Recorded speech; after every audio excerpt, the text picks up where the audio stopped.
We spent some time reporting on this story. We should have spent a lot more time, because this could be the most consequential thing to happen to this country, to this world, maybe ever.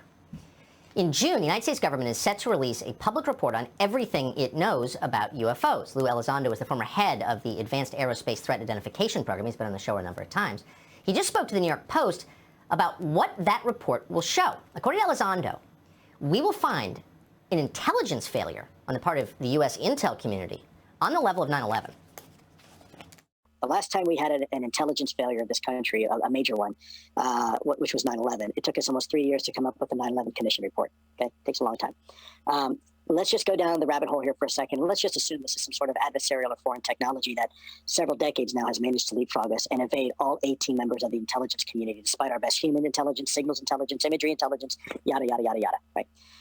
That would be an intelligence failure that would eclipse just about anything else this country has ever faced, especially if this has occurred for decades, that there's a foreign adversary that can put a nuclear warhead within moments over Washington, D.C. Okay, that's a problem. Yeah, that's a problem. And too few have considered it from that perspective. Nick Pope is a former Ministry of Defense official from the UK and perfectly positioned to answer the obvious question, which is, why didn't we see this coming? He joins us now. Nick, thanks so much for coming on. I thought Lou made a very solid point, and I'm embarrassed I hadn't thought of it before, which is this is, among other things, whatever these objects are, a potentially very grave threat to nation states. So where was the intelligence community in warning about this and learning more about it? Where were they?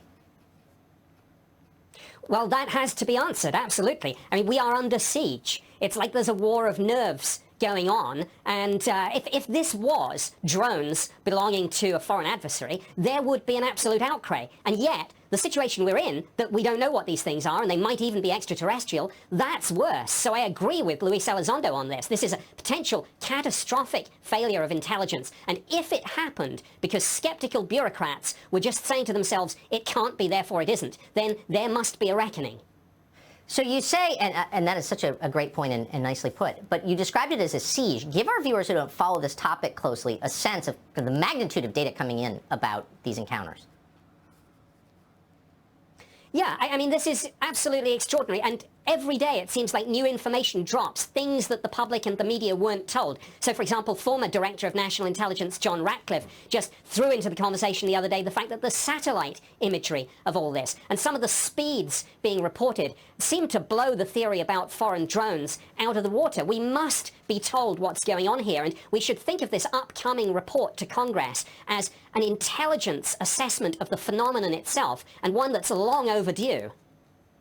There are a lot of these. This is not like, you know, some drunk guy in a rural road in northern New Hampshire saw something weird. I mean, this is the U.S. military regularly, very often, recording these objects. Yes, absolutely. It's pilots, it's radar operators, it's satellite data, it's measurement and signature intelligence. There's such a lot of information now, so much that the US Navy has instructions for its pilots on what to do if they encounter these things. Now, I think as we go into May, in the run-up to this report going to Congress, there's going to be a lot of things going on behind the scenes, a lot of politicking, jockeying for position, factions trying to kind of have their say on this. I anticipate more leaks of information, photos, videos, documents. There's a lot more to come here. Nick Pope has been on this for so long. I appreciate your steadfast commitment to answering obvious questions. You know, what is this? Thank you. Good to see you. Hey, Sean Hannity here. Hey, click here to subscribe to Fox News YouTube page and catch our hottest interviews and most compelling analysis. You will not get it anywhere else.